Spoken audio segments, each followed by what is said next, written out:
more for you, you feel it. You know it. This is your life, and it's time to go from contender to champion. This is the show. John Matson. All right. Welcome back to the show, everybody. I'm your host, John Matson. This is the show. I'm super excited for you guys today, and more importantly, myself, because I have somebody who I believe, in my eyes, is world-class at what he does and the contribution to the strength world.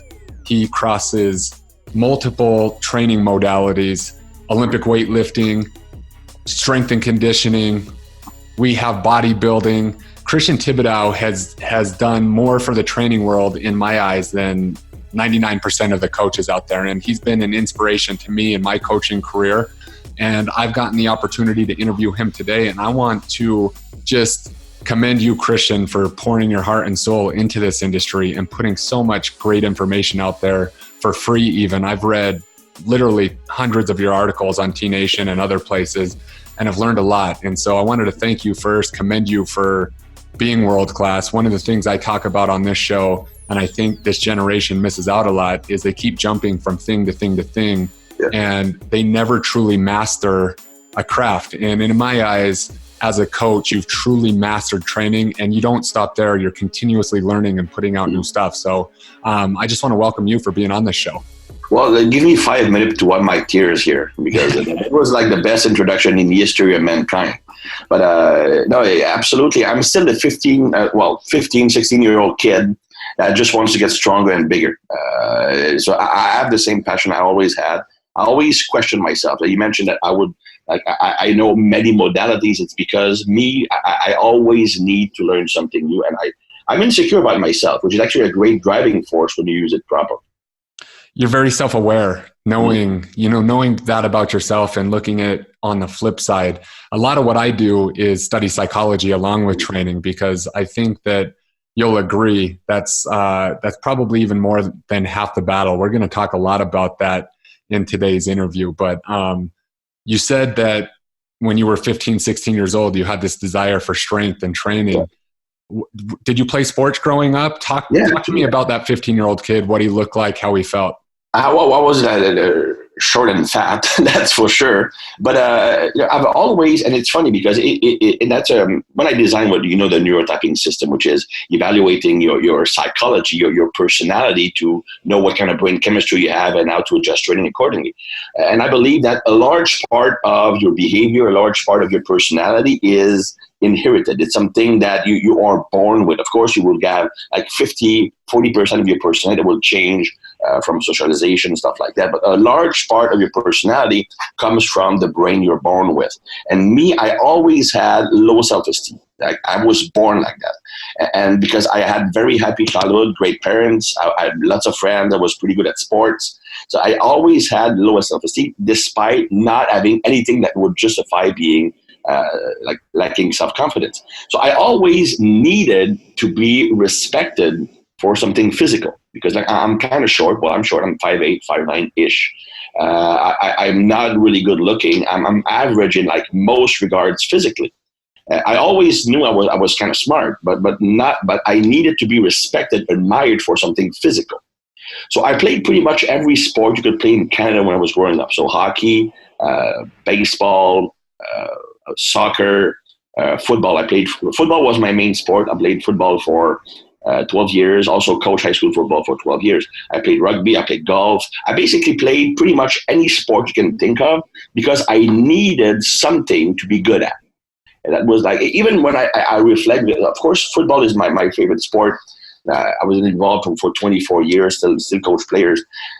But when I reflect about my life, I really played only because that's the only sport where the fact that you can actually go harder than everybody else, be willing to endure more pain and discomfort than anybody else, can make you one of the best players on the team, at least up to the high school level.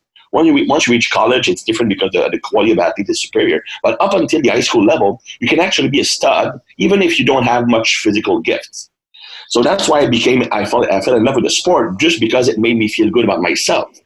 I felt like I'm this ordinary person who can just put on a Superman suit And I was just willing to work extra hard and suffer more than everybody else. So, and of course, I turned to training because instinctively, I knew that getting stronger would make me a better athlete. I'm probably the only person in the history of men that train only his legs his first 2 years of training. Wow. Like first year of high school, I was a tight end at first. So I was tall when I was younger. I just didn't grow up past grade school. So I figured I need to run fast. So all I need is to have strong legs. So I did every leg exercise known to man every single day. Might not have been the smartest thing to do, but that's what I did. And that's probably like the root of my belief that frequency trumps everything when it comes to training.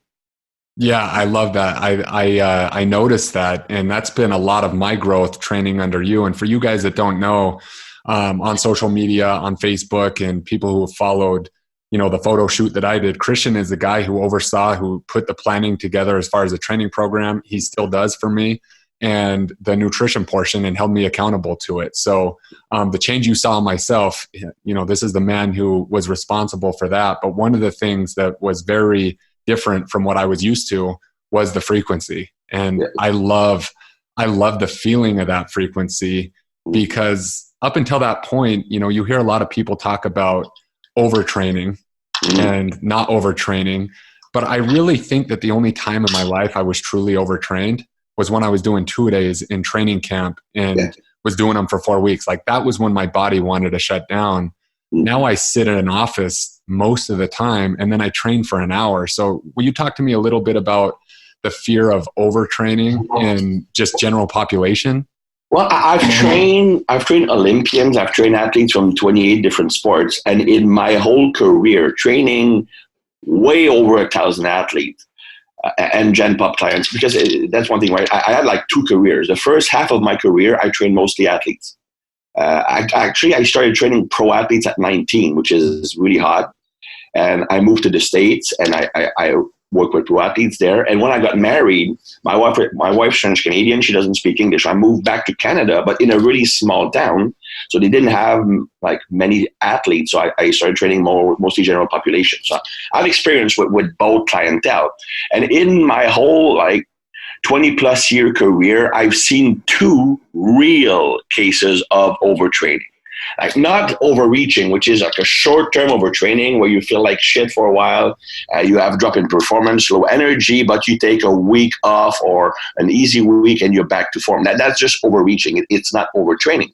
Through overtraining, it doesn't mean training too much. Overtraining is actually a physical state where you are in your hormones are depressed, cortisol is way elevated, your adrenergic receptors that work with adrenaline become desensitized, your dopamine is depleted, so you have no motivation, no drive, no pleasure in life, everything sucks. So, and that stays with you for weeks and weeks and even months, even if you deload, even if you stop training, even if you take a vacation. That's real overtraining. And the only 2 cases I've seen were athletes after the Olympics. We're talking about Olympians that were training, if you include all the types of training, like their sports training, their physical training, their psychological training, tactical training. It was over 30 hours a week of training. And not to mention the stress of the Olympics themselves, the traveling, all that stuff, only twice. Very rarely will you have an average person that will reach a true overtraining state. Now, that doesn't mean that you cannot do too much work. There's a difference between training too much and doing overtraining, because you can train too much so that you don't get maximum results because the body can't adapt to it. And there's overtraining, which is a state I mentioned. Now, let's take in consideration mostly the general population client, right? What constitutes training too much for him is simply a matter of 2 things. First, having cortisol elevated too high.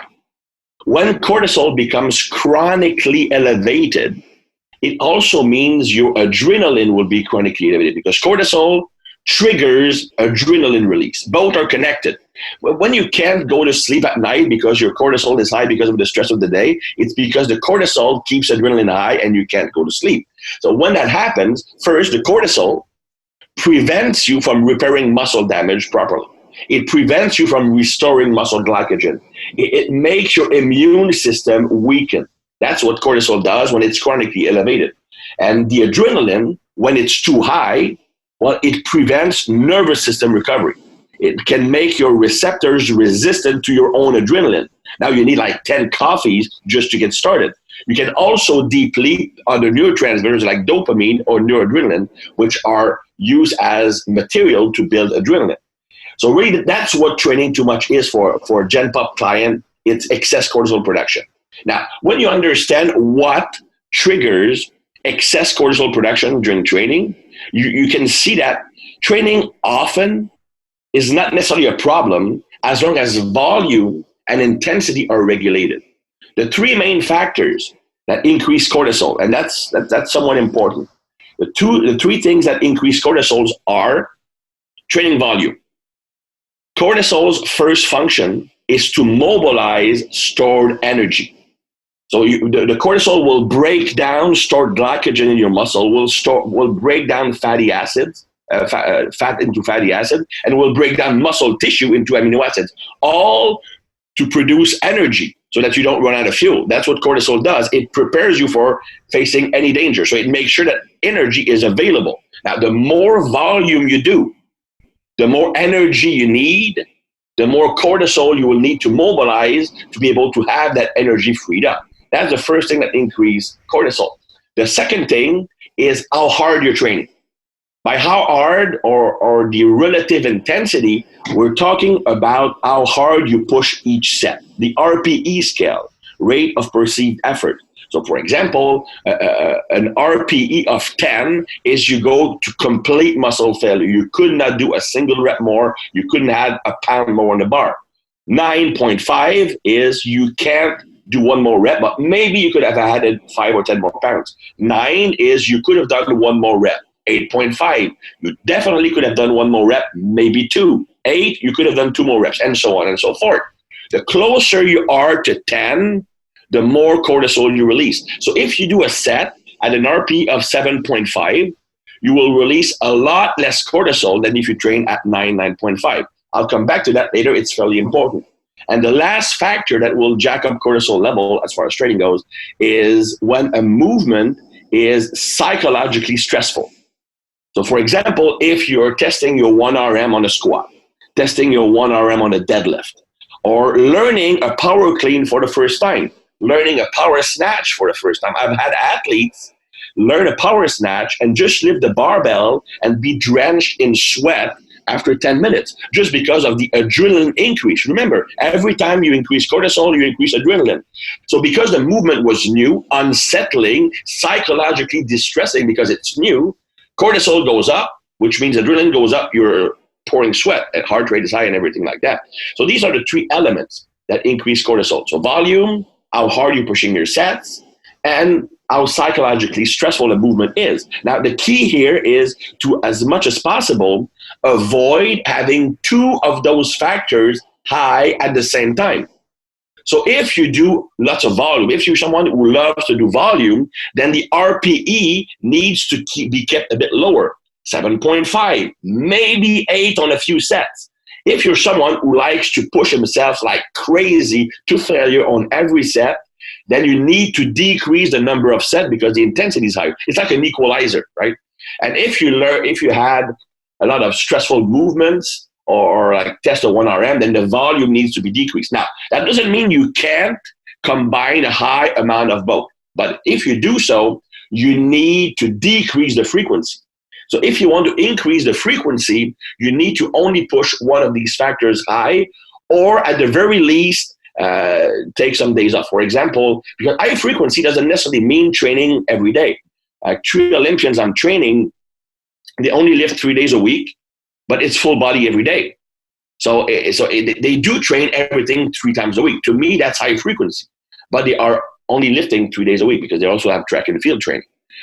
to be high frequency is the number of time you're training a muscle. So you can't have high frequency of the muscle and high volume at the same time. It doesn't work well.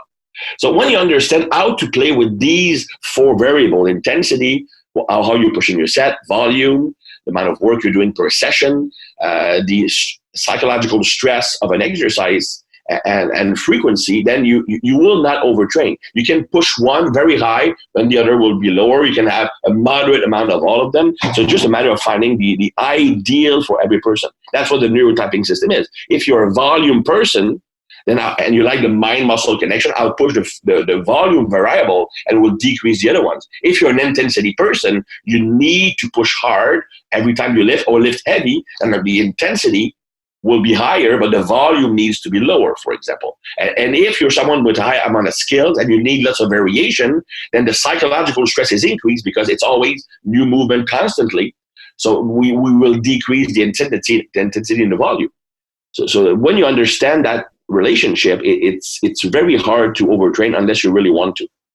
Awesome. So good. I think this is a perfect time to go into your neurotyping system and really explain to the listeners your spectrum, starting from 1A all the way to 3, and kind of what the dominant neurotransmitter makeup is through there, and kind of some of the behaviors, because I thought that was what got me interested in the first place. I heard in an interview that you did, and my mind was blown. I almost had to pull over to the side of the road and like, holy shit, like he just pegged me. And so I want you to kind of go through that spectrum for listeners. And when you've been around training for a while, especially if you've been an athlete, you know instinctively that it's true because you've seen all of these personalities profiles.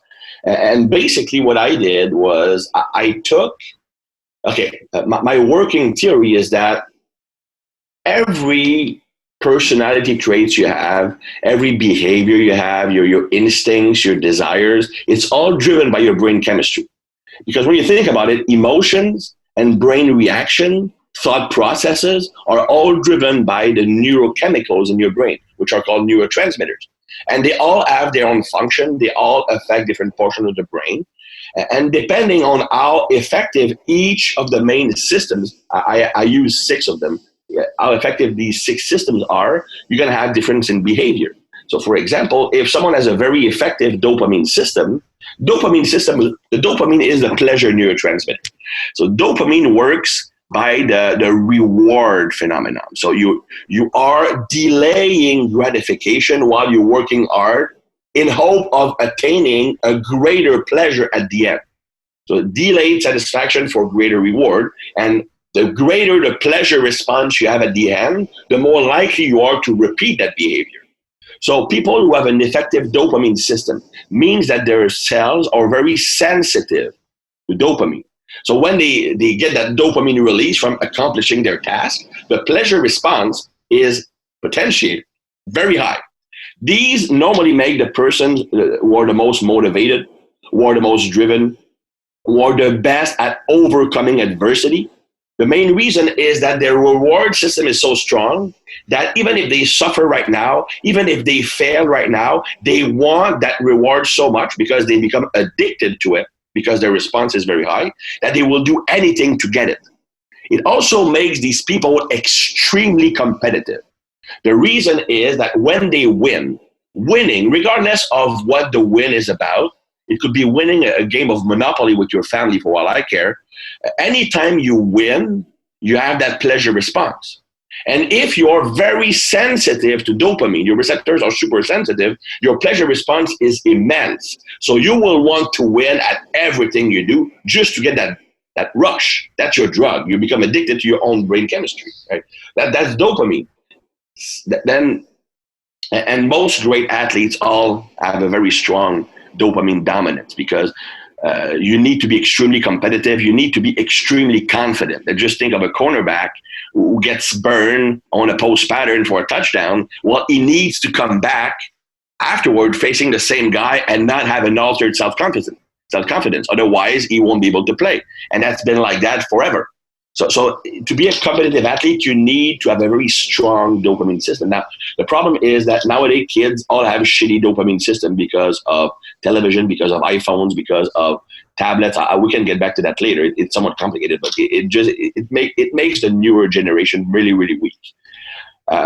Then that's dopamine, right? So the type 1, that you have the types 1A, types 1B, they are the main driver of their behavior is that dopamine dominance. So they are very competitive. They're extremely driven. They will do anything to overcome an obstacle. They don't let go. They are really disciplined when they have an objective. They are very goal driven. Now the 1A is like the extremely vocal, annoying asshole. I mean, we know guys like that, right? Like the person who talks the loudest. He wants to be the center of attention all the time. He wants to be the boss. I'm not saying the leader. I'm saying the boss. Like Donald Trump would be the typical example of a 1A. I was thinking about that. Yeah, he's the caricature. So now everybody will listen to this and they all either like, I really don't want to be a 1A or I really want to be a 1A. But you are who you are. But Donald Trump is the caricature. It's the stereotype. It's the extreme. You have many, many, many top athletes who are like that. Like the best example that comes to mind would be Junior Seau. Like the typical beast on the field, like the very vocal leader, very physical dominance. Normally the 1As, they are on or off, right? It's everything or nothing, all out or nothing at all. Because you have the excitatory neurotransmitter, the dopamine, which amps the brain up. Everybody has one dominant. So 1A, 1B, it's dopamine. 2A is adrenaline, like me. And we all have one main inhibitory neurotransmitter, the neurotransmitter that calms the brain down. Now, 1A's, their main inhibitory neurotransmitter is GABA. Their GABA system is very efficient. GABA and serotonin are the two neurotransmitters that calm the brain down when it's too amped up. The main difference is that serotonin is the brake pedal, whereas GABA is the parking brake. So parking brake, it's all or nothing. Serotonin, it's called a mood balancer. It regulates your mood so you are in the optimal mental state to perform any task in any situation. Very adaptable, right? So the 1A, very ineffective with serotonin. So more GABA, so on or off. He cannot modify his behavior. He will not change for anybody. He's always himself. At least you know what you're getting, right? Now, the 1B, its main inhibitory neurotransmitter is serotonin.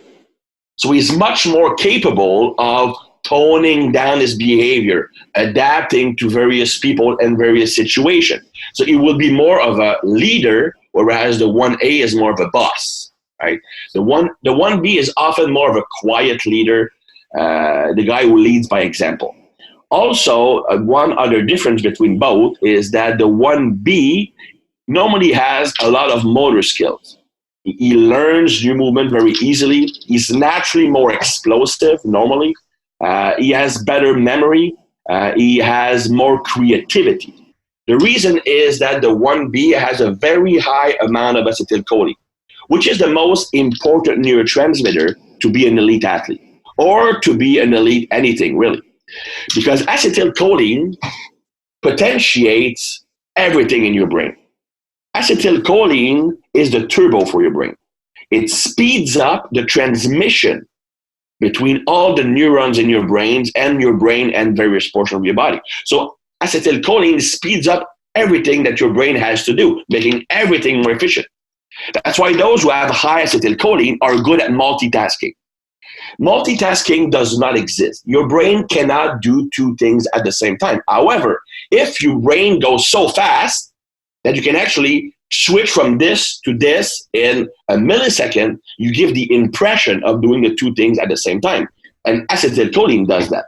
Acetylcholine is also involved in creativity because acetylcholine is what allows you to retrieve stored information in your brain rapidly. And that's what creativity is. People don't understand what creativity is. Creativity is having a large amount of stored information in your brain from many, many various things and being able to retrieve all that information when needed to combine some of these knowledges to create a solution for a problem. Are facing a situation you have never seen before, but When you play basketball, you've seen something somewhat similar, and I'm going to try the exact same fake in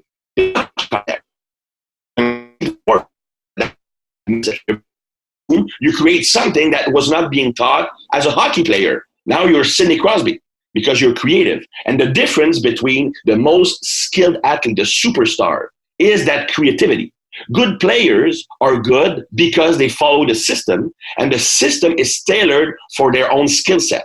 Great players will make every system better because they function just outside of that system. They follow the principles, but they also have that creative element that just Barry Sanders being the best possible example. I mean, you can't teach that. That's creativity.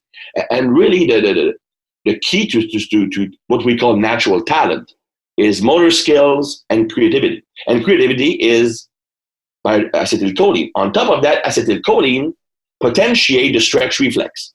So it makes you more explosive, especially more agile. Not necessarily more fast. You won't necessarily run faster because running fast is a lot more about stride power, force application on the floor. But agility, switching from one direction to the other, that's mostly stretch reflex. So it has a lot to do with acetylcholine. So the 1B is the skill player. The 1A is like the guy who just overpowers everybody, like the Democrat Sue of these world. Or the best example, Richie Incognito would be the best example. Not like super skill, but the guy will just, he's the best example of the 1A in the NFL right now. He has no filter. He will say anything that crosses his mind. He resorts to violence for no reasons. He will do crazy shit in the off season, but that's just the unrestricted dopamine dominance. Because what happens is these guys, the 1A, very effective dopamine system, shitty serotonin system. And the body wants both of these to be in balance. Dopamine, serotonin activity, they want to be in balance. So when dopamine effective is much more effective, it will decrease dopamine to try to rebalance. But how do you decrease dopamine? You decrease dopamine by converting it to adrenaline. Now you have someone who's always running on the NOS, always going all out. Like imagine what you are when adrenaline is high. Well, these guys are like that all the time because they need to rebalance their brain. So these are the 1A and the 1B. Normally these are the more extroverted, the more confident people, more self-esteem. They need to be in charge. They normally have the most success in strength and power sports. Then we have the 2As. The 2As, very common in the training world. It's probably the most common neurotype. That's what I am. The 2A is like a mix of everything. Like everything is pretty much equal.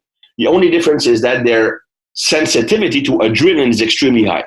So when you take a 1A, a 2A, at rest, very low self-esteem, lazy, they procrastinate a lot because when they're at rest, they almost have zero adrenaline. They are so sensitive to adrenaline that their body does not produce much. Otherwise, it creates a response because their cells are so sensitive to it. Or it can be the chicken and egg thing. Maybe they are so sensitive just because they can't produce a lot of adrenaline. So the body learns to be responsive to adrenaline because they don't produce much of it. So at rest, adrenaline is very low, low self-esteem, low the motivation, low energy, lazy, lower muscle tone. But as soon as adrenaline kicks in, these people morph. If they were a superhero, they would be Hulk or E-Man. They completely change their personality. Like me, if we cross paths down the street, I would not be able to look at you in the eyes. Well, you, yes, because I know you, but someone I don't know, I would not be able to look at them in the eyes.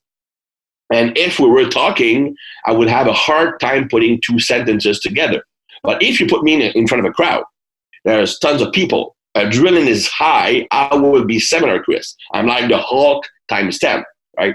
So the 2A, but besides that particularity, they have a pretty equal amount of every other neurotransmitter. So the 2As are the best at changing things around. They have the most adaptable personality. They can create persona very easily. They can very easily, or they can be great actors, for example. The problem is that they rely on how other people perceive them to feel good about themselves. That's why they're creating those personas. I want you to like me, so I will present something that I think you're going to like. Of course, that is all subconscious. So, of course, that comes with a danger of being a people pleaser with the disadvantages that it has.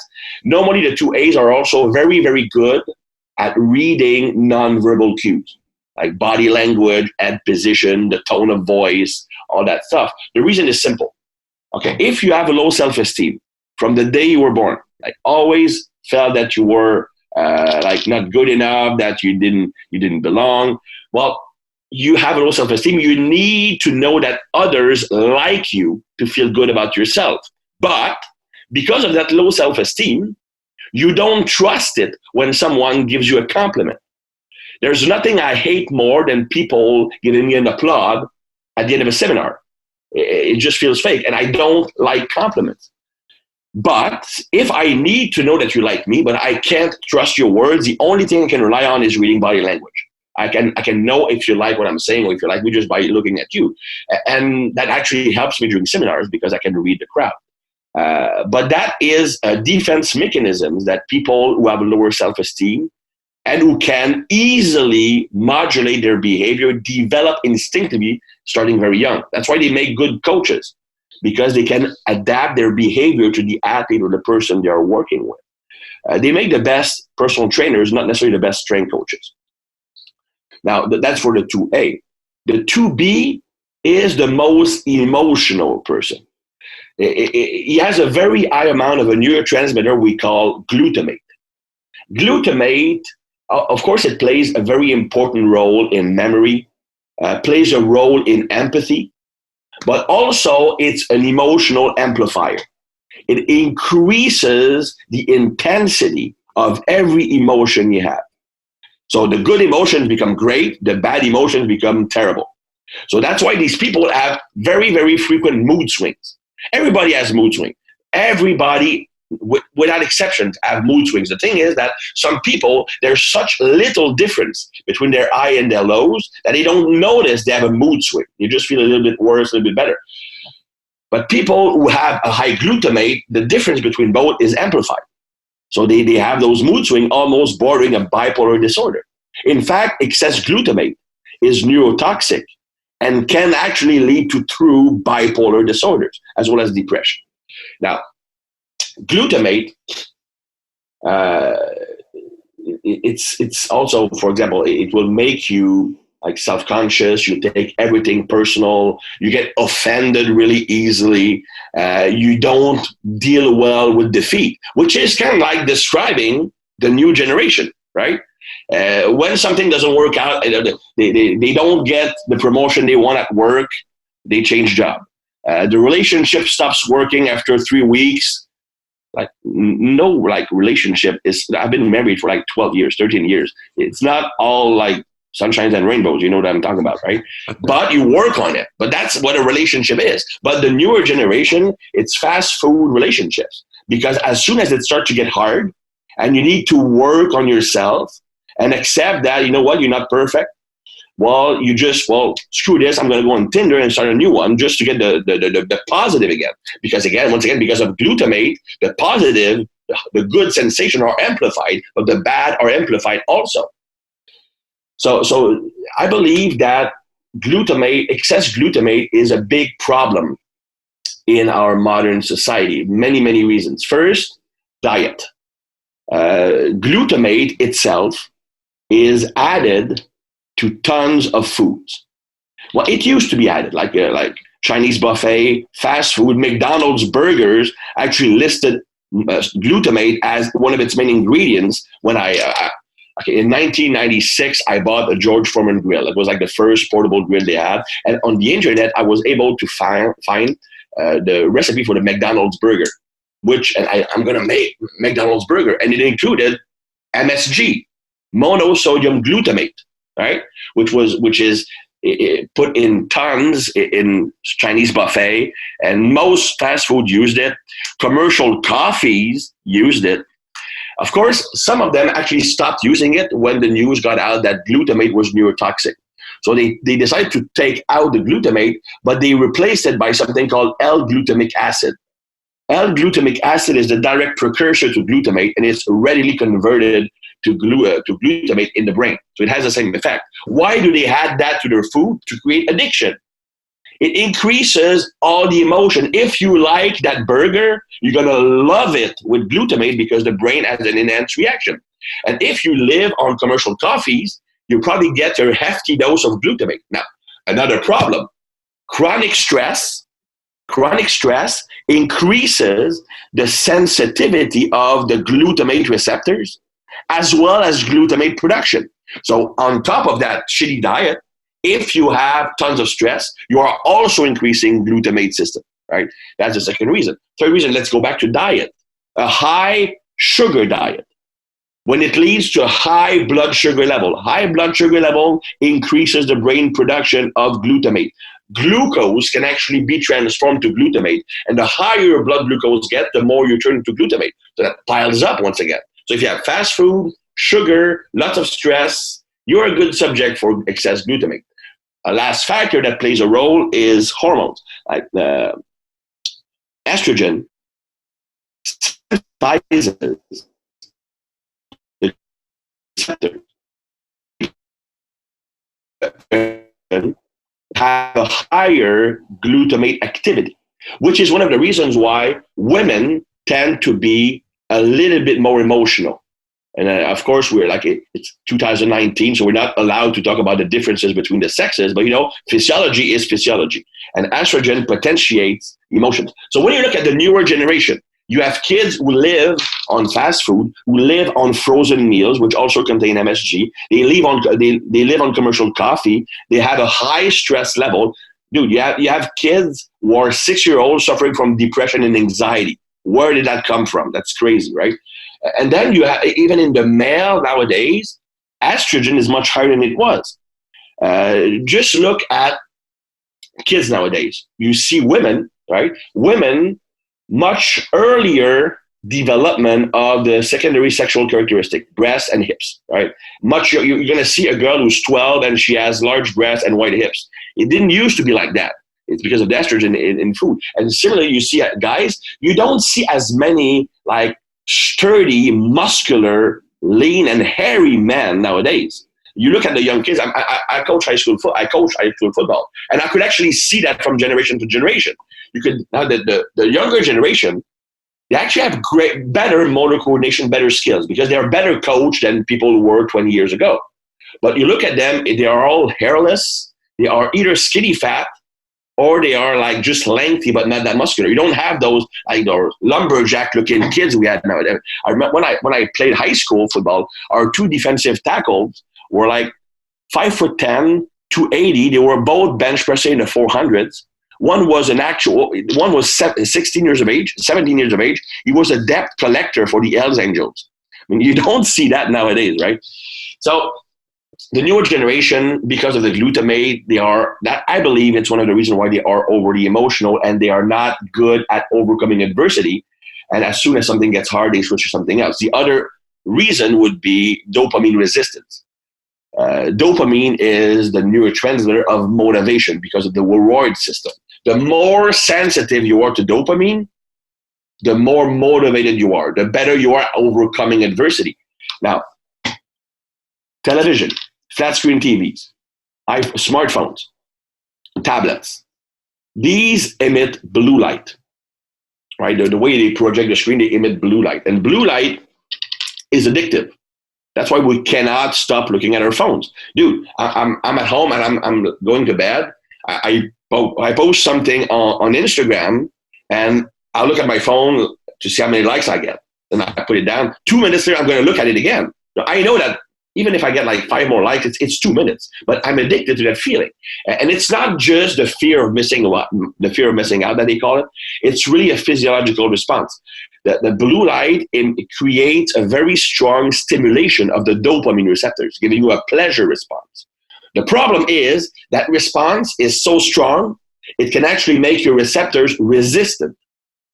So people can actually lose motivation, can lose excitability, they can lose, because if your receptors are desensitized, the regular pleasures you have in life are not strong enough to elicit a pleasure response anymore. So sometimes you will look for drugs, something harder and harder. to get that rush, or you just become a couch potato. You don't get a pleasure response from anything in your life. Why even try? That's how human behavior is driven, the Pavlov's thing. Now, for us, for adults, overexposure to blue light is already bad. It can desensitize the receptors, but you can resensitize it by taking a week off from these stimulus. But if you expose a kid who's like 6 months old, 1 year, a year and a half, you expose him to blue light. You park him in front of a TV. You let him play with your tablet, your iPhone. His brain is not fully formed yet. His dopamine receptors are still forming. The stimulus is way too strong. You could actually permanently damage them, leading to permanent dopamine resistance. So now you have a kid who has no motivation because the reward system doesn't work. Then you have the excess glutamate from food, from stress, and from high estrogen that makes you overly emotional. You take everything personal, and you have the today's generation of easily offended people who have 5 art degrees. So but they don't contribute anything to society, right? And it's brain chemistry. So it's not your fault. It's because of brain chemistry and your parents. It is like. I'm running a conference. It's going to be called, as I mentioned earlier, Your Kid Sucks and It's Your Fault. Because what you do with your kid before he's 2 plays such a huge role in his potential. What you do with that huge impact on how the brain works, on the motivation of the kid, how confident he is, how creative he is. You have many, many strategies you need to do, but that's beside my phone. That's beside the point of this discussion. But our 2Bs, very emotional, a lot of empathy. They are the most empathetic people. They are the biggest people pleaser. They want everybody to like them. Unless you show that you don't like them, then you will be an enemy for life because you made them feel bad.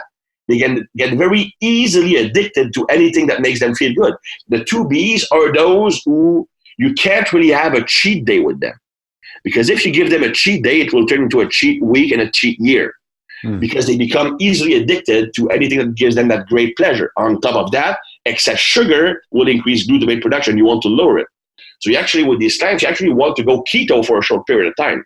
Just to because keto dieting, the ketones, the ketone bodies, increase the activity of the glutamic acid decarboxylase enzyme. The enzyme responsible for taking glutamate and transforming it into GABA, lowering anxiety, making you more even. So that's a 2B. And the type 3 is the chronic overthinker. A lot more introverted. By the way, being introverted is mostly a defense mechanism for people who have a higher internal anxiety. It's hard to know that they are anxious because at type 3, he is actually the person who shows his emotions the least. So we always say, oh, that guy is great under pressure. Like he looks like an ice statue. No, but it's because he hides everything inside. It's a strategy to avoid showing weakness because for him, showing weakness is a threat and he wants to protect himself at all costs. The type 3's main driving force is self-preservation. The reason why he has what we call a higher level of anxiety, well, you need to understand what anxiety is. Anxiety is nothing more than the brain firing too fast. It's only that. So because your brain is firing too fast, you kind of lose control of your thought process. You cannot shut your brain down, so you can't relax. You can't go to sleep. And because your brain goes on and on and on and on, what you do is you create scenarios in your head. You create stories. You're thinking. You're over-analyzing everything, right?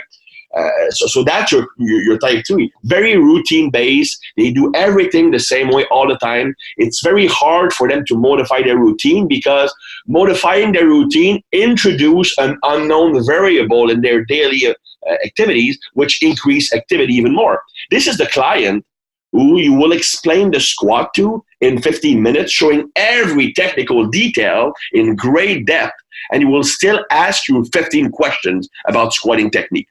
And it's not because he wants to be an asshole. He will say something like, yeah, you're teaching the squat like this, but I saw Chris Dutton, and he teaches that differently. Who's right? He's not challenging you. He's not being an asshole. Because for him, those two divergent versions creates anxiety because he needs to be 100% sure about the tasks he needs to do. The same thing with an office job. He's the guy who needs like precise parameters, a structure, a deadline to be able to do something effectively. Like my business partner is like that. I'm a 2A. I hate structure. I can't follow structure. So it's really hard for us because he needs a structure to be happy, and I can't function in the structure. He's always freaking out because I'm always at the last minute, right? I procrastinate. 2As procrastinate a lot because unless they have adrenaline, they're not productive. So me, unless, for example, I'm producing like a new online seminars about hypertrophy, right? And it's already there's one version in English. I'm creating this one in French, and we're filming next Wednesday. But we have to turn it in today because our tech guy goes on vacation, and I actually sent the material like 5 minutes before the podcast, and he wanted it like Monday, so he was freaking out. But me, until it's that very last day, I have no motivation because it's not stressful, right? So that's why I work. That's how you work. So it creates some stress, but that's a type 3 for you. The type 3 is a lot more like routine based. He doesn't like changing anything. So that's your type 3. Overthinking. Nobody is not attracted to strength and power sports because it creates a lot of fear. So he's protected. So for training purposes, for example, the type 3, he doesn't like variation at all. And for us, it's hard to understand because for us, we need to change a training around at least some variables almost every week, at the most every 4 weeks, right? But for a type 3, if you do that, you actually decrease the gains. Because remember when I talked about cortisol earlier, one of the variables that increase cortisol is psychological stress. So if you're changing exercise to new ones, that's a psychological stress, especially for a type 3 who needs to understand and feel comfortable with every single movement so that he can actually push hard. So for a type 3, you actually want to stick to the same exercises for a very long time. And you will actually progress more like that. So you need to include variation mostly in the form of loading schemes, training methods, and how you're performing your reps. So these are like broad strokes of the 3 types. Of course, the Neuro Typing course is like 12 hours. And just explaining those personality profiles, just the explanation, it's like 3 hours. So it's the best I can do a short notice, but it gives you a pretty good idea. Yeah, no, that's incredible. And one of the things that come up when I think about that is, like you mentioned, the chicken and the egg. So we're born with these kind of natural neurotransmitter types, but because when you go through that, I'm sure there's certain characteristics where people are, wondering, well, I don't want to be a 2B. I'd rather be a 1B. Is there? And he wants to be 1B. Right. So we're always gonna be more naturally inclined to a certain type. But how much can we influence that change? That's a good question. First, we need to understand what develops these neurotypes in the first place. So, for example, there is definitely a genetic component to it. Like a lot of kids, they will have many, many traits that their parents have. So there is a genetic component to that. But there's also the second step is what happens in early childhood.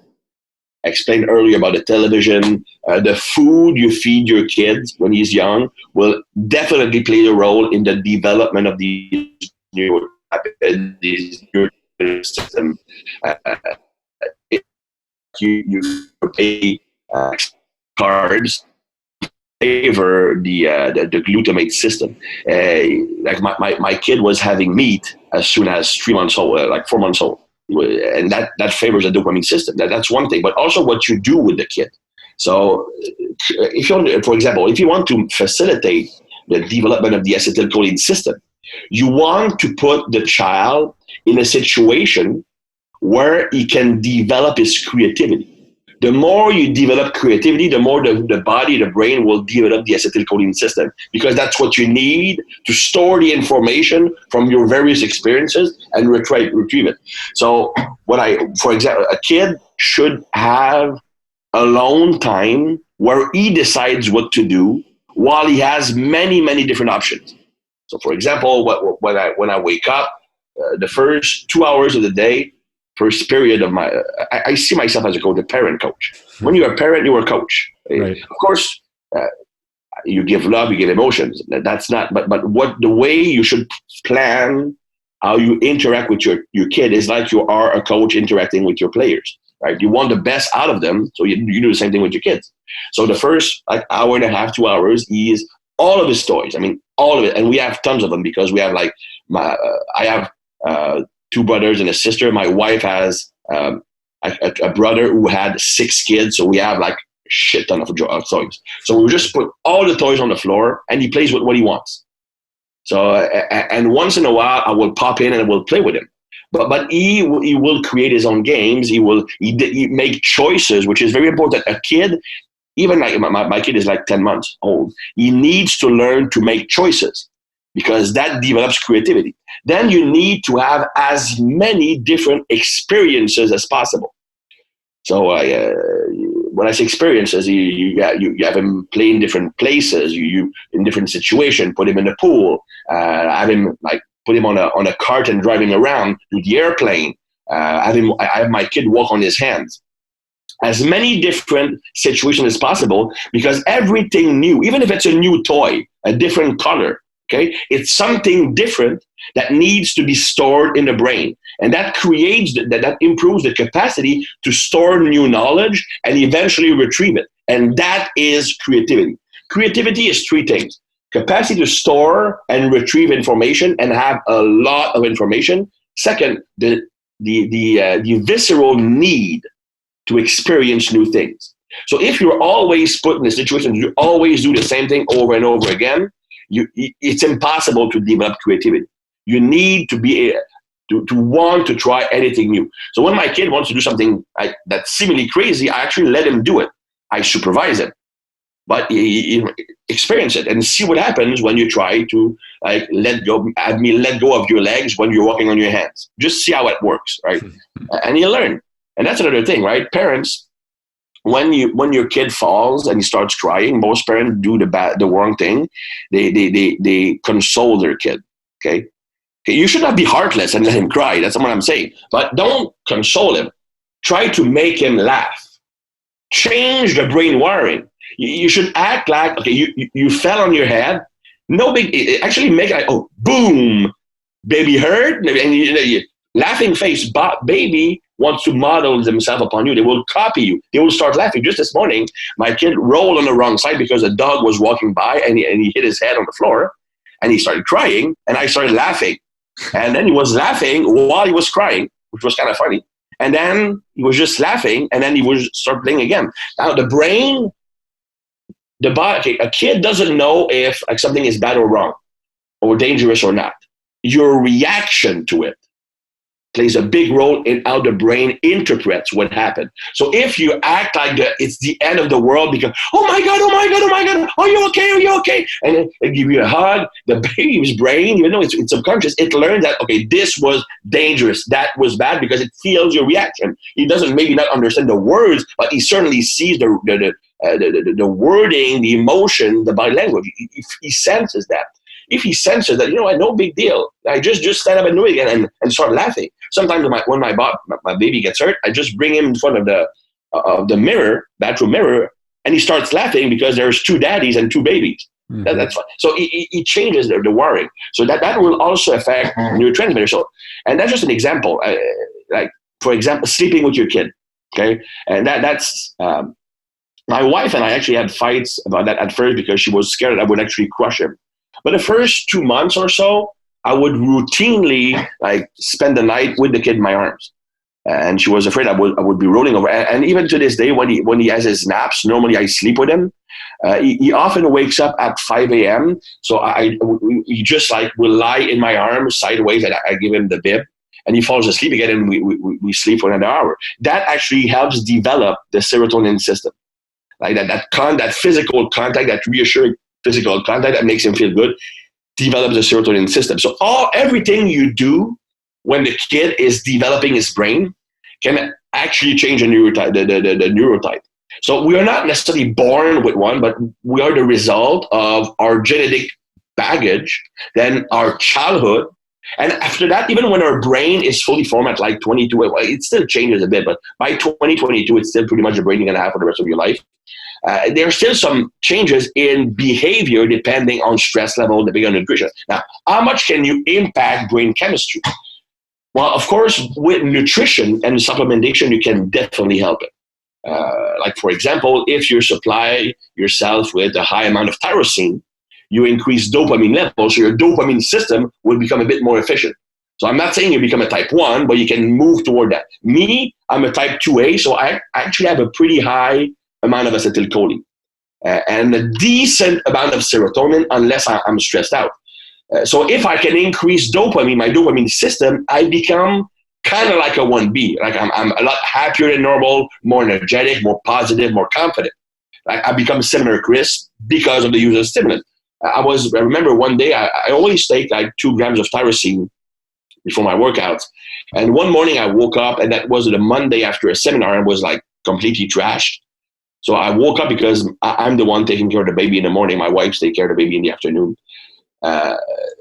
which is also good because it's 2 different types of stimulus. So the more stimulus you have, the more different people the baby meets, the more creativity you're going to build. Anyway, so I had to wake up at 5. So I was like completely out of it, like wasted. So I'm going to take some tyrosine, but I bought a new brand. And normally my old brand, like 1 cup was 2 grams. And now the new one was 10 grams, but I didn't see that. So I actually took 10 grams of tyrosine in the morning. Dude, before it was 7 a.m., I had fed the baby.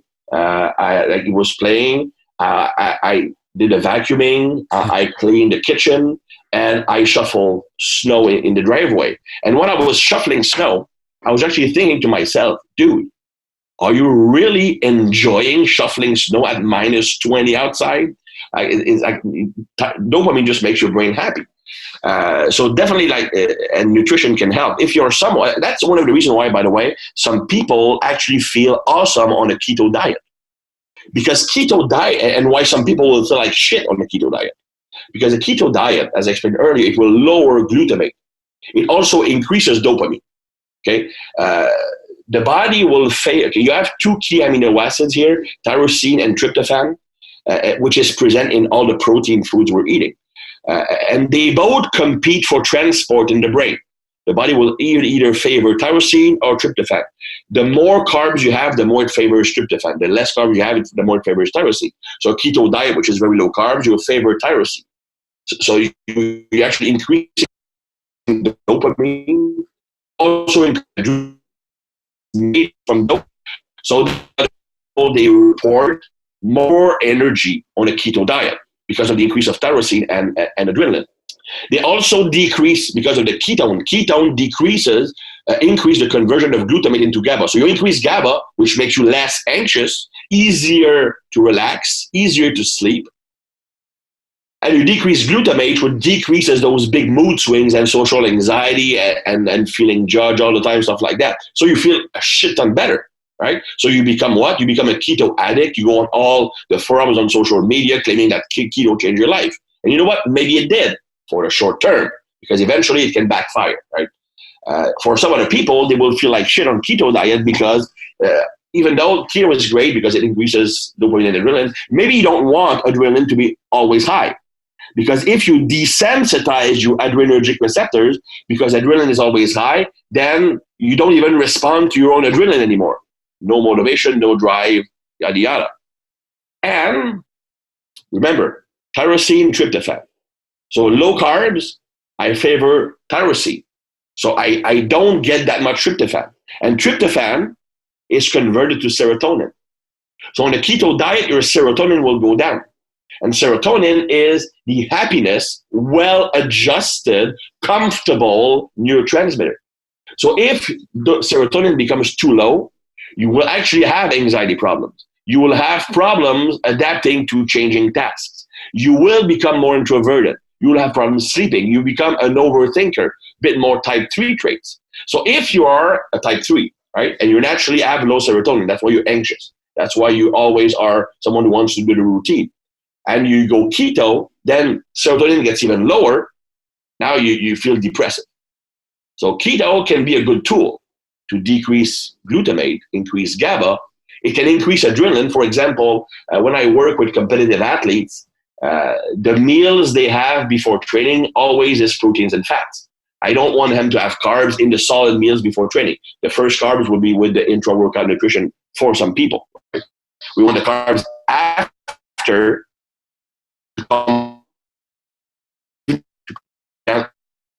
anxious. So that's just an example of how nutrition and supplementation can have an impact on your brain chemistry. And if your brain chemistry changes, your behavior will change. I mean, that's the only durable way of changing a personality. If I'm going to act like a 1A because these guys always get the girl, it doesn't work. I tried it, right? It's not you. You can pretend to be that for a week or so. But marital advice, people don't change. However, with proper nutrition for your brain and proper supplementation, you can at least optimize your own behavior.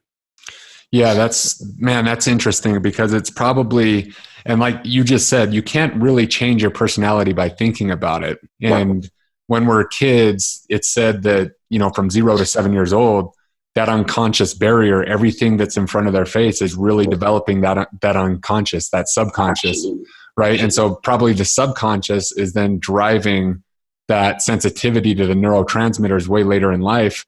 And so the only way to truly change, if somebody has a fighting chance, would be to change subconsciously, not on that thinking plane, which takes some sort of skill. Not everyone knows how to do that. I think that a good psychologist, okay, here's how good psychology works, okay?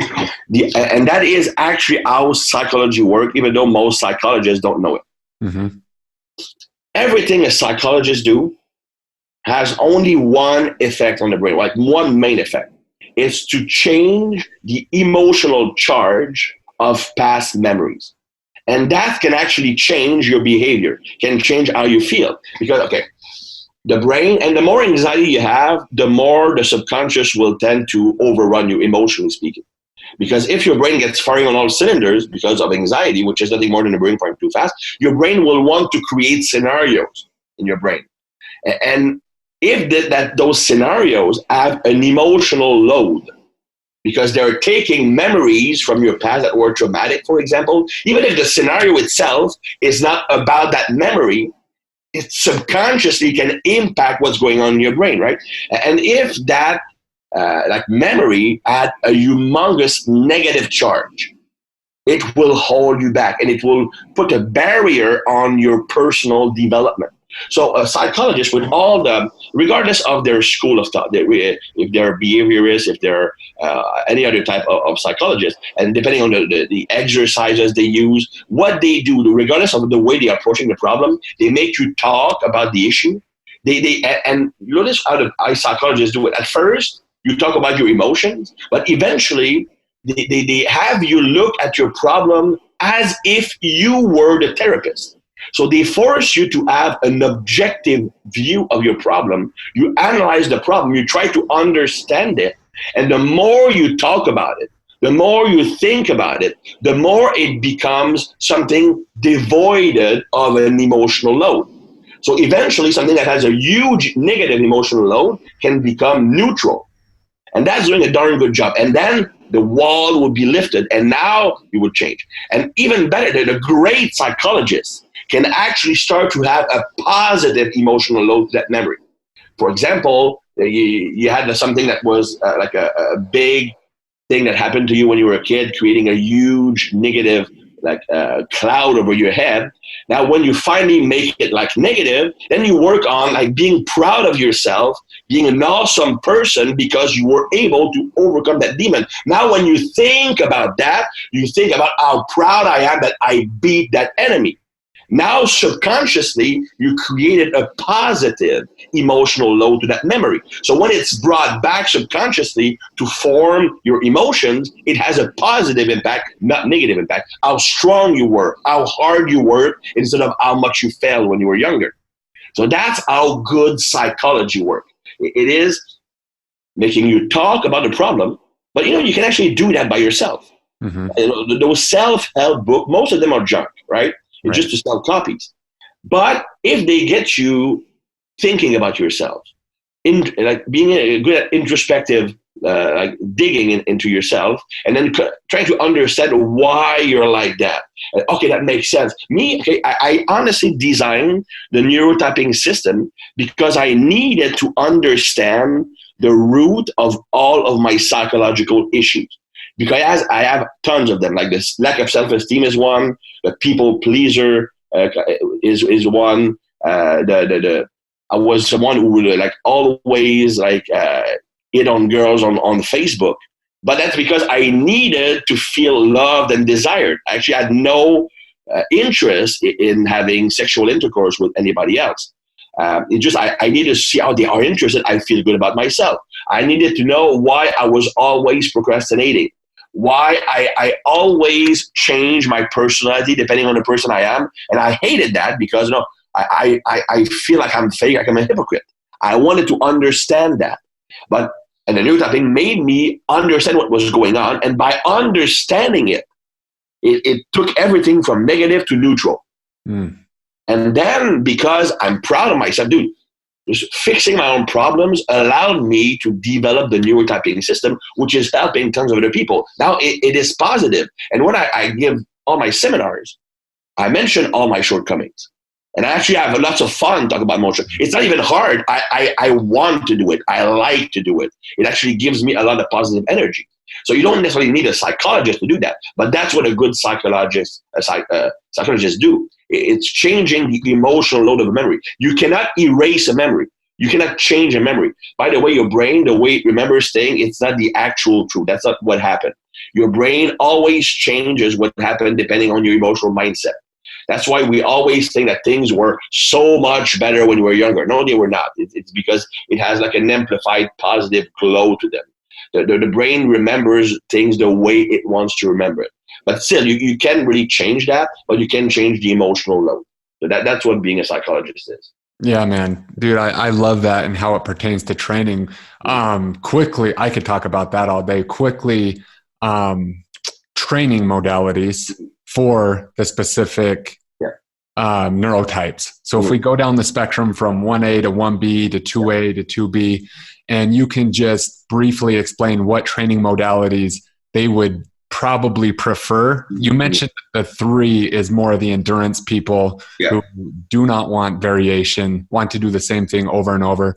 Let's start at 1A and tell me about them, and let's go all the way to 2B. The 1A is the balls to the walls kind of guy.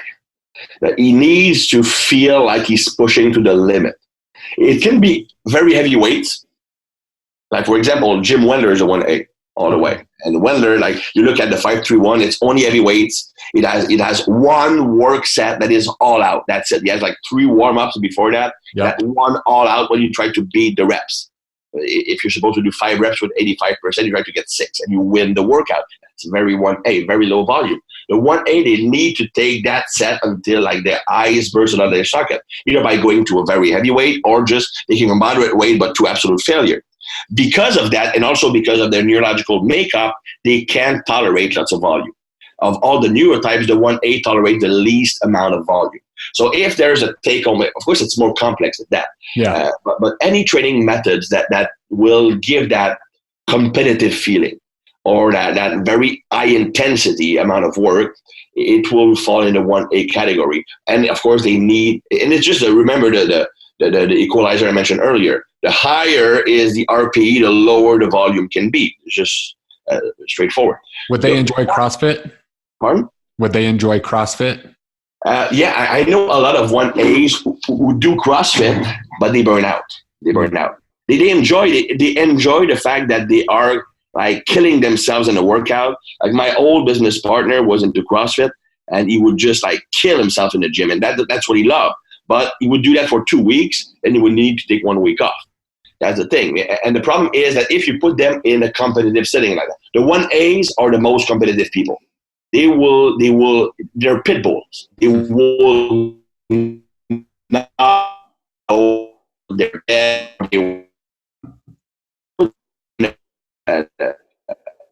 Situation, then they want to win every workout, and they might push too hard for their own good. You see that also in team sports, right? When the whole team trains together and you have these alpha loudmouths who will sacrifice their health and potential well-being just to beat that guy on squat. I do most like a good morning squat with round back and shifting on one. I was looking at like Miles Garrett, my poor Browns. Have you seen his like quarter squat with the knees buckling in? Dude, he's gonna bust the knee before the season starts. Yeah.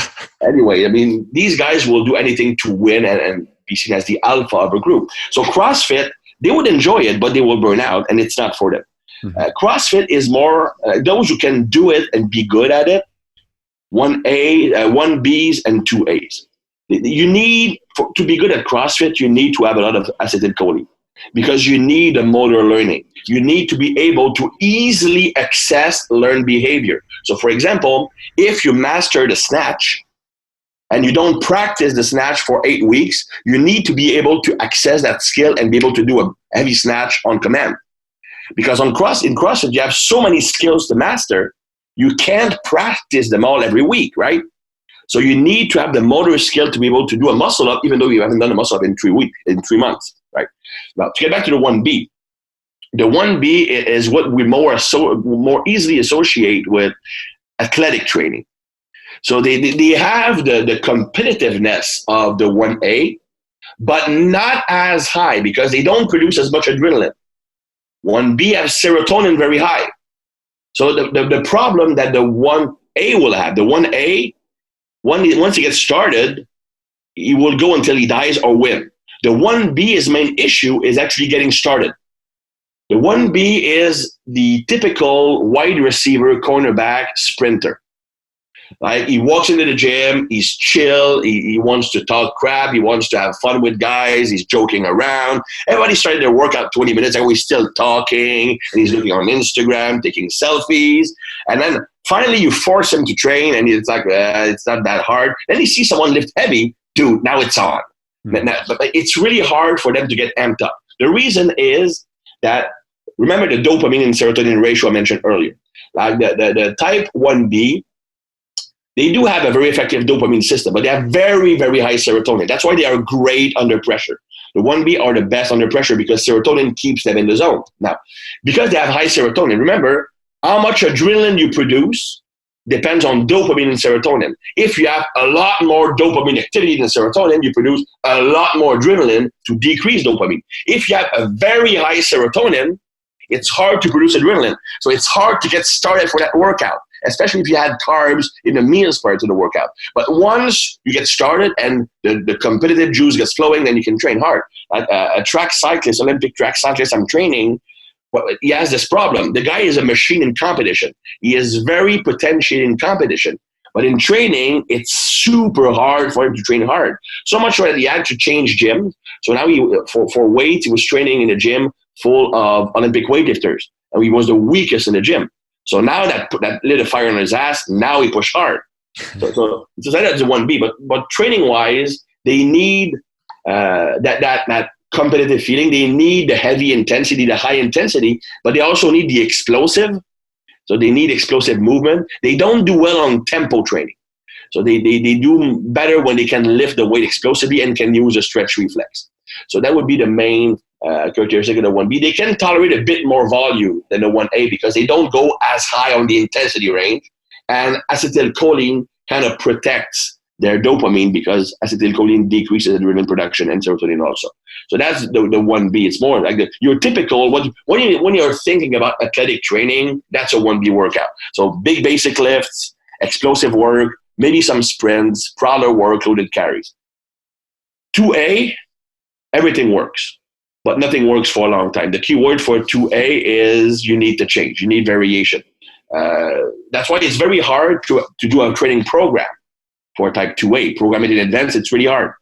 Just the fact that he has a program can actually demotivate the type 2A. They can follow a structured program for maybe 2 weeks. 4 if they're really, really, really motivated. It's still possible, but it needs more variation. Either variation in the week. That's why personally I'm a 2A. I can handle like the West Side conjugate training pretty well because you have explosive work, you have strength work, you have bodybuilding work, and you have prowlers. It's always a different feeling. And if you don't do that, I always do my training by phases. So for example, right now I'm in more of a powerlifting phase. So I'm focusing mostly on heavyweights. Prior to that, it was mostly a bodybuilding phase. I'm pretty sure that in about 2 weeks, I'm going to be doing an Olympic lifting phase because one of the bobsleigh guy I'm working with just did 110 kilos double on a power snatch, very easy. So I need to show him that it's not that impressive if a 41-year-old guy who with messed up shoulders can do it. So I'm pretty sure I'm going to switch to that in a moment. But that's our work. Either having, and I don't like having, like, for me, a lot of modalities in the same workout. So if I'm doing a bodybuilding workout, it's a bodybuilding workout. I'm not going to do strength and size in the same workout. I'm not going to do explosive and size in the same workout. It's either explosive and assistance, strength and assistance, or bodybuilding. So that's a two-way, but they need variation. 2B, it's all about the pump, all about the feeling, all about what makes them feel good about themselves, having a good sensation, mind-muscle connection. They don't do as well on heavy lifting. They don't recover well neurologically because of their lack of GABA. They have a hard time shutting their brain down after a workout. So they stay activated too much, and it can drain the nervous system. So they do better on the more typical bodybuilding methods. So more volume, less intensity. So you have the 1A is the highest intensity, the lowest volume. 1B, high intensity, moderate to low volume. 2A is about equal in both. Volume and intensity is pretty equal. 1B, high volume, low intensity. The type 3 will be even higher volume, even lower intensity. The main difference is that the type 3 would be the one who uses very few exercises in a session, 3, maybe 4. Focusing on basic movement patterns, squat, hip hinge. People tend, when you have a typical type 3 who comes into your gym, like think of an accountant or the marathon runners with rounded shoulders, right? Yeah. As a coach, you don't really want to put him on a squat or a deadlift. It's easier to put him on machines. Right. But that's not understanding a type 3 properly. Yes, putting them on machines will decrease the anxiety at first because it's a lower psychological stress than putting a barbell on your back. But the main motivation of a type 3 when it comes to training is not lifting heavier. It's not becoming bigger or stronger. It's moving better. It's mastering the movement. So if you have a leg press, within 2 weeks, you have mastered the movement. The squat, a type 3 can focus on the squat for 5 years. So it's much better to start with that, even though at first he might not be able to do a full range squat because anxiety increases tightness in the flexors. And every flexor muscles. So it might make it harder to squat. Like you will test a type 3 on a regular body weight squat. They do a very good body weight squat. You put an empty barbell on their shoulder, they can't squat because of the anxiety and flexor become tight. So at first you might be only doing goblet squat or goblet box squat, but certainly you still work that basic movement pattern with the goal of working all the way toward the back squat. And that's how you should work with the type 3. So the type 1, it's all about the numbers. They want to increase performance. The type 2A, they need a bit of everything. Depending on if they're fatigued or not. The more stress they have, the more 2Bs they will be. The less stress they have, the more 1Bs they become.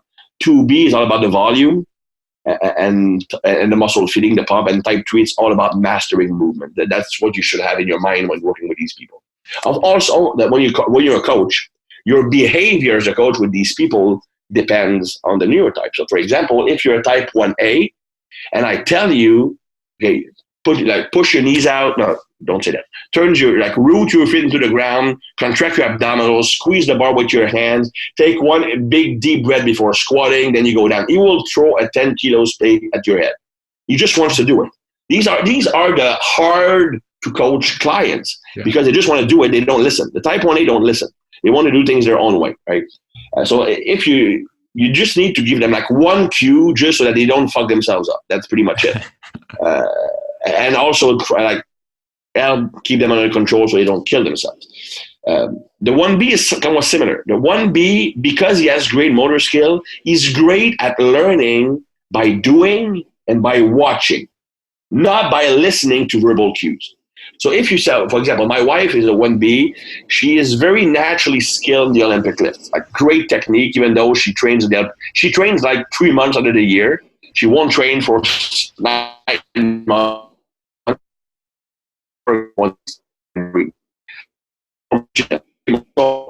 If I Olympic lifts, she actually gets worse. And I'm a pretty decent Olympic lifting coach. But that's because the more guideline I gives her, the less into it she is, because she just wants to learn by doing it. So 1B, it's either showing by example or just letting them practice and giving them one cue after the set, not before, something they need to focus on the next set. The 2A is the hardest to work with as a coach because they don't like compliments, but they need to be respected and admired. So you need like that occasional, dude, wow, like something that comes from like deep inside that can't be fake, even though it's fake, right? But it's like, wow, your squat is really improving today. You improved by 10 pounds. Dude, how easy was that? Like it comes like instinct. Now you will believe that because that's instinctive, right? And the 2A, what's hard is that he will tend to always answer the way he thinks you want to hear. So it's kind of hard to get a right answer from them. The 2Bs are the hardest to work with as a coach. They need tons of positive feedback. They have no discipline with diet, and they are extremely hard on themselves.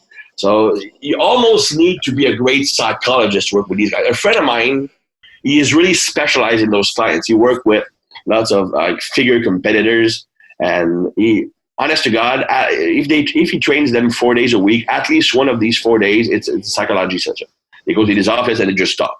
And he's great at that. Like some people like that, some people don't. I can do it in a small dose. But these are the clients that will cry in your office, that if they have like a shitty workout and they cheat on weekend, you won't see them for 3 weeks because they feel bad. And they often reward them. These are also the clients that start to work out. They actually gain fat when they start training because they reward themselves with food because they feel proud of but again, they think that you might be burning 500 calories during a very, very hard workout, despite what those Fitbit things say. You don't burn 900 calories in a strength training workout, maybe 500.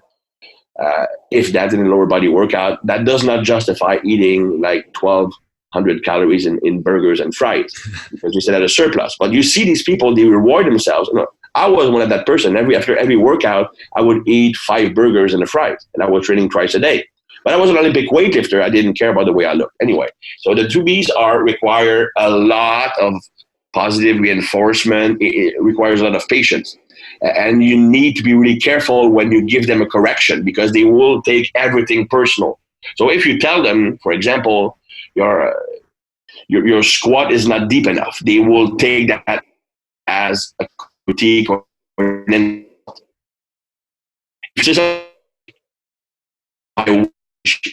a guy, my wife squats, that will completely kill his motivation. You have them do a snatch and they can't do it, they will throw the bar in a wall. They will want to stop training. So you need to be really careful with the exercise selection, how quickly or slowly you progress. And when you give them a corrective, it always needs to use the hamburger approach.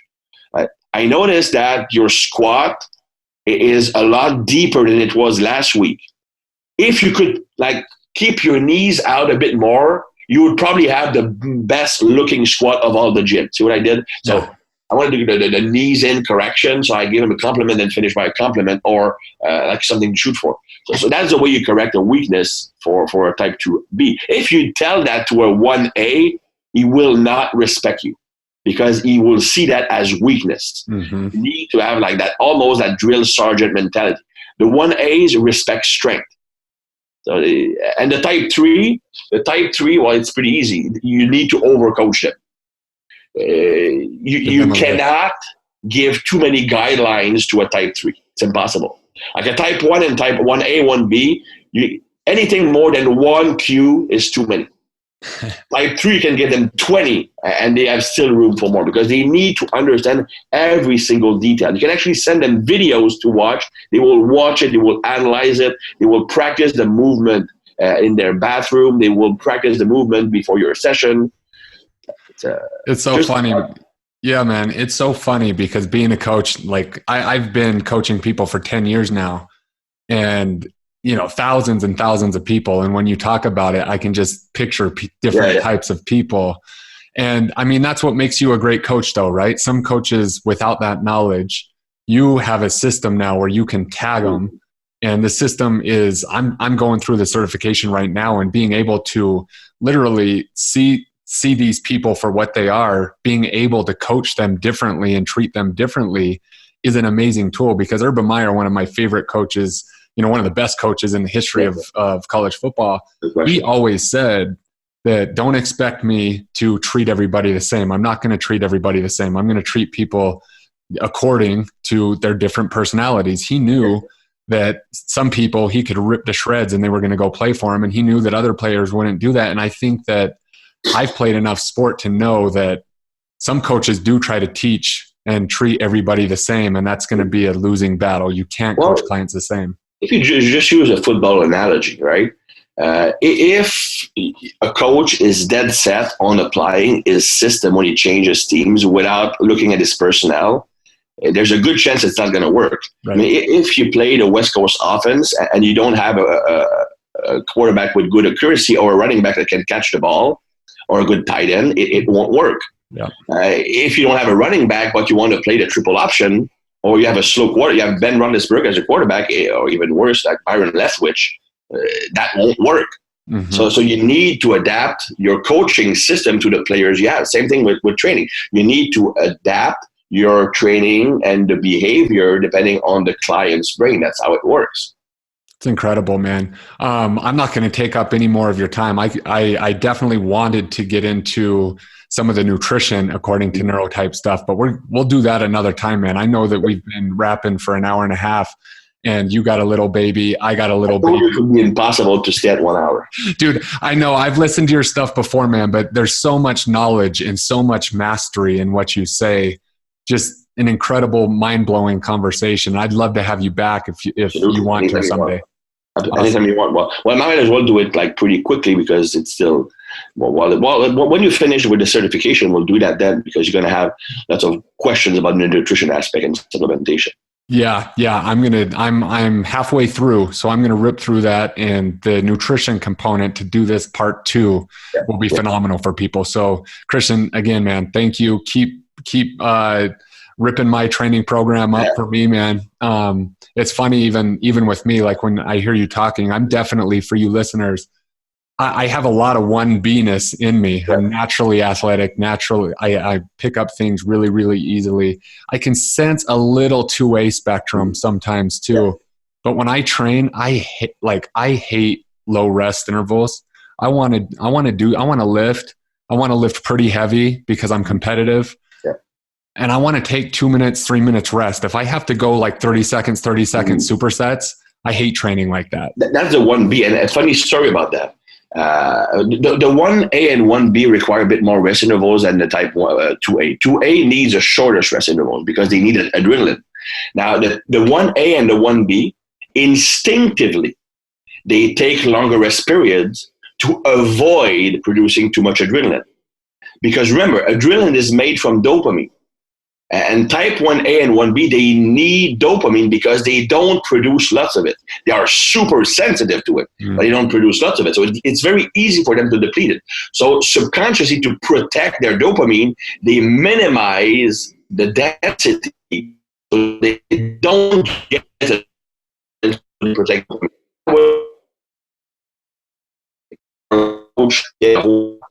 and a really weird system. He did not prescribe the number of sets. He would prescribe the exercise. He would prescribe the number of reps. He would prescribe the intensity zone. And he would prescribe a time period. So, for example, power snatch from the hang, 3 reps, 85%, 20 minutes. So we would do the number of sets we were comfortable doing with a high quality during that 20 minutes period. Me, I need adrenaline. So I was doing in 20 minutes like 13, 14 sets. A guy who was training with me, who was a national champion, same weight class, was doing 4, sometimes 3 sets in 3 minutes, and 20 minutes, and that is generous. But the guy was snatching like 30 kilos more than I was, well, 20 kilos, and clean and jerking 30 kilos more than I was. That was like super frustrating to me. Dude, that guy is not training hard. He's taking 5 minutes break between sets. He's joking around, and he's lifting 20 Ks more than I am. It was really stressful. It's funny because years but I made him more like he wanted one bodybuilding session per week to help prevent shoulder injury. And even during like rotator cuff exercises, he would take 5 minutes. He would just talk and talk and talk. It was more of a 1A, but still dopamine sensitive. And that's why you look at like a track and field training, the way sprinters train. They will literally rest 6 to 8 minutes between sprints. Now, I wanted to do bobsleigh. I was training a guy on the national bobsleigh team, and I wanted to start bobsleigh myself because I was done with Olympic weightlifting, but my numbers were good enough to be on the top of the charts in bobsleigh. The only thing I didn't do was sprinting, so I wouldn't sprint with him, and he was trained by a track and field coach. And we would do 6 60-meter sprints in the session, and the session lasted 3 hours and a half. So we would literally take 10 minutes between sets. I wanted to kill myself. But coaches, I don't know if it's, I don't think it's because it's the physiology. It's because that from experience, they learn that with sprinters, you need longer rest intervals, otherwise they crash. And that is because they will deplete dopamine if they overproduce adrenaline. So they do need the longer rest intervals.